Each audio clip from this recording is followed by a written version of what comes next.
የዘወትር አክብሮታዊ ሰላምታችን በያላችሁበት ድረስ ወደ ሸገር ታይምስ ቤተሰቦች እንደምናላችሁ የዕለቱ የመረጃ ቅኝታችን እነሆ በአዲስ ጉዳዮች መጥቷል። እንደተለመደው አበይት ጉዳዮችን እንደሚከተለው አስቀድመን አስተዋውቃችሁ የኤርትራ ኢትዮጵያ ልትወረን ነው የሚለው የድረሱልን ጥሪ በሻዕቢያ መንግስት ከፍተኛ ባለስልጣናት አማካኝነት ተደጋግሞ እየቀረበ ይገኛል። ኤርትራ የመጨረሻ መሰለውን ጥሪዋን ለዓለም አቀፍ ማህበረሰቡ ወይንም ለመንግስት ይፋ አድርጋለች። በዝርዝር እንመለስበታለን። ጠቅላይ ሚኒስትር አብይ አህመድ ኤርትራን የመውረር እቅድ የለንም የሚለው ሙግታቸው እንደቀጠለ ነው። ያም ሆኖ ግን ሳውዲ አረቢያ አሰብ ወደብን ለመቆጣጠር ታፈሷለች የተባለውና ከኤርትራ መንግስት ጋር በስምምነት እንዲጀመር ተፈርሟል የተባለው የ10 ቢሊዮን ዶላር ፕሮጀክት ምን ይመስላል? የዕለቱ የመረጃ ቅኝታችን ትኩረት ነው። እንደተለመደው ዝርዝሮችን እያደመጣችሁን አብራችሁን ቆዩ። የቻናላችን የዘወትር አክብሮታዊ ግብዣ ነው። ለሸገር ታይምስ አዲስ የሆናችሁ ሰብስክራይብ አድርጉ። ወዳጅነታችሁን ማጠናከር ስንል አስታውሰን።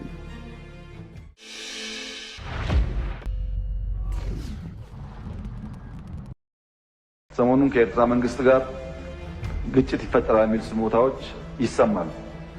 ለተከበረው ምክር ቤት፣ ለኢትዮጵያ ሕዝብ፣ ለኤርትራም ሕዝብ እና መንግስት በዚህ ምክር ቤት ፊት ቆሜ ላረጋግጥም ወደው ኢትዮጵያ ለቀይ ባህር ስትል ኤርትራን የመውረር ፍላጎት የላትም።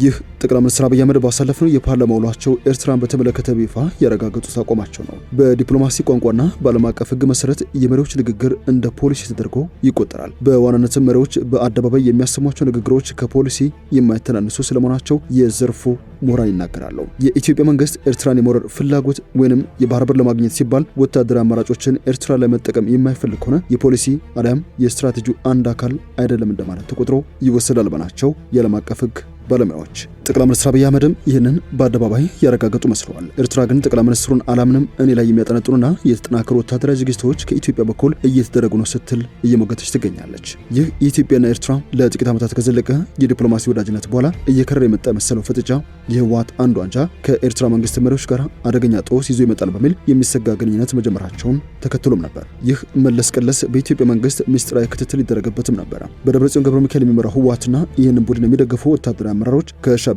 ፖለቲካ መሪዎችና ወታደራዊ መኮንኖች ጋር የሚያደርጉት ግንኙነት በኢትዮጵያ ደህንነቶች እጅ ገባ።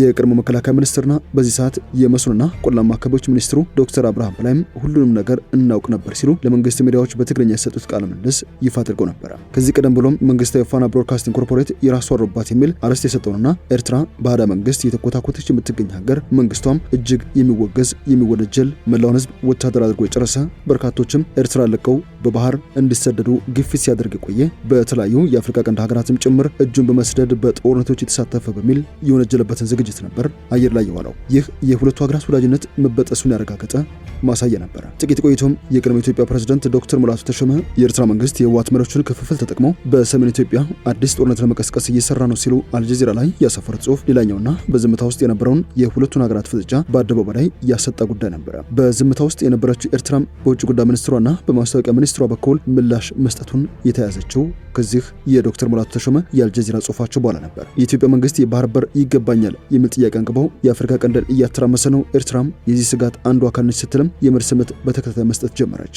እኛ በኢትዮጵያ ውስጥ ጉዳይ የመግባትም ሆነ የሰሜን ኢትዮጵያን ሰላም ስምምነት የማደናቀፍ ፍላጎት የለንም አሉ የሻዕቢያ ሹማምንት በቁጣ ተሞልተው። ይህ ብቻ አልበቃቸውም። ፕሬዝዳንት ኢሳያስ አፈወርቂ ጥብቅ ወዳጅ ወደሚሏት ሳውዲ አረቢያ ልዑካን ቡድናቸው ልከው ወታደራዊ ትብብር እስከ መጠየቅም እንደደረሱ አፍሪካ ቀንድ ላይ ትኩረት ያደረጉ ሚዲያዎች ዘግበዋል። ከኢትዮጵያ ጋር በሚዋሰኑት ድንበሮችም የኤርትራ ጦር መካናይዝድ ኃይሉን እያስጠጋ እንደሆነም ዓለም አቀፍ የሳተላይት መረጃ ምንጮች አረጋግጠዋል። ብዙዎችን ያስገረመው ጉዳይ ግን ይሄኛው ነበር። ፕሬዝዳንት ኢሳያስ አፈወርቂ ልዑካን ቡድናቸውን ወደ ሳውዲ አረቢያ ከላኩ በኋላ ተደርጓል የተባለው አንድ የንግድ ስምምነት ነገር ግን ጂኦፖለቲካዊ ፍጥጫን ሊያመጣ የሚችል አደገኛ ወታደራዊ ውል። የኢሳያስና የሻዕቢያ ኦልድ ጋርድስ የሰጉት ኢትዮጵያ አሰብ ወደብን በመውረር ግዛታችንን የመጠቅለል እቅድ አላት የሚል ነው። ለዚህ ደግሞ ኢሳያስ አፈወርቂ እያካሄዱት ይገኛሉ ከተባሉት ወታደራዊ ዝግጅት ባለፈ ነገሩን ቀጠናዊ መልክ ለማስያዝ ሳውዲ አረቢያን የጉዳዩ አካል ማድረግ ቀዳሚው እቅዳቸው ሆነ። የመረጃ ምንጮቻችንም የሳውዲ አረቢያ የ10 ቢሊዮን ዶላር የአሰብ ወደብ ቁማር ሲሉ ጉዳዩን በስፋት ዘገቡት።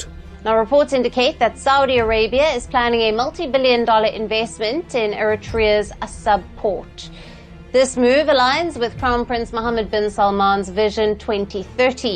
እነዚህ ዘገባዎች ሲጠቃለሉ ኤርትራ ኢትዮጵያ አሰቡን ወራ በኃይል ትቆጣጠራለች በሚል ስጋት ሳውዲ አረቢያን ወደ ጂኦፖለቲካዊ ፍጥጫው እንድትገባ የጋበዘችበት ጥሪ ነው። ሳውዲ አረቢያ ለዚህ ጥሪ የሰጠችው ምላሽን በቀጥታ ጦር አዝመታ ኢትዮጵያ ጋር ከመዋጋት ይልቅ አሰብ ወደብን $10 ቢሊዮን በማፍሰስ ቀጠናውን መቆጣጠር ነው። ይህ ከኤርትራ ጋር የተፈራረመችው ኢኮኖሚያዊ ስምምነት በሚል እንዲሸፈን የተፈለገ መስሏል። የቀጠናው ተንታኞች ግን ይህ ከኢኮኖሚ ስምምነት ይላቀ ነው ይላሉ።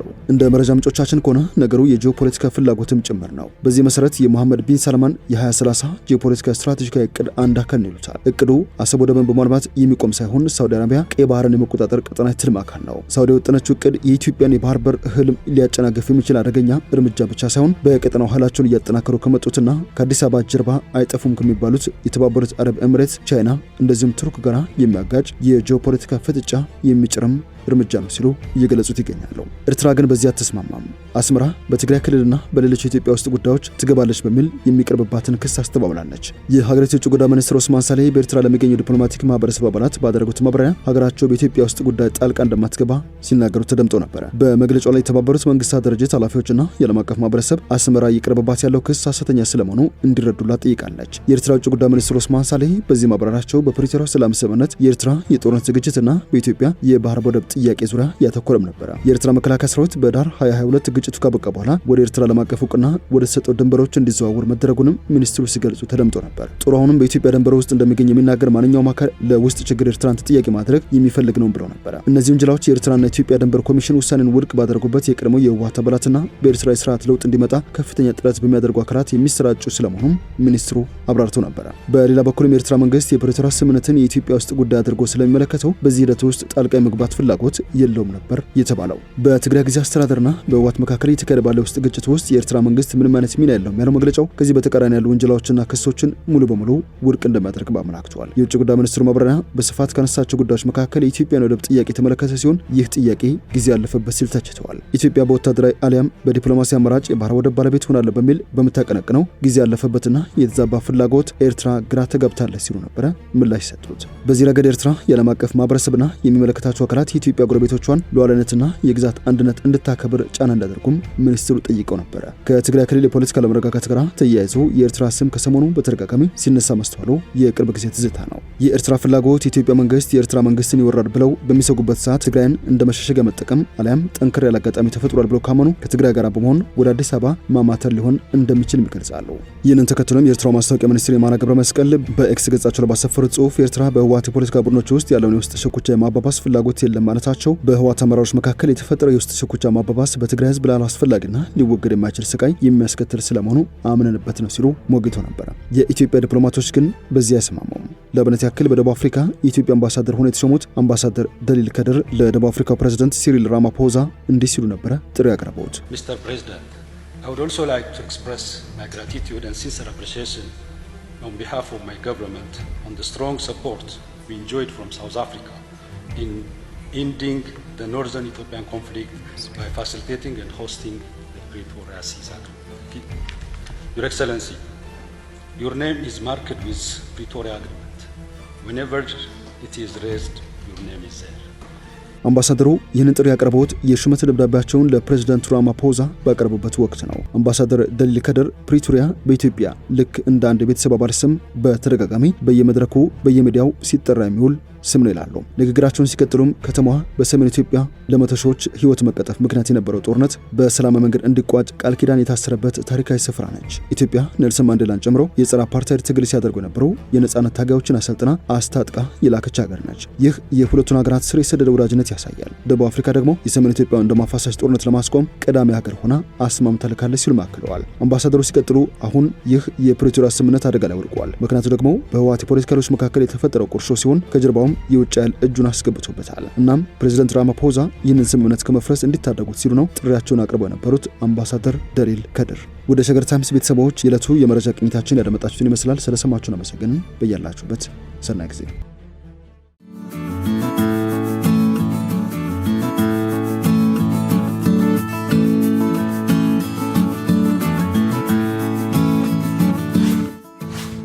ሸገር ታይምስ ሚዲያን ሰብስክራይብ በማድረግና ደወሉን በመጫን ይከተሉን።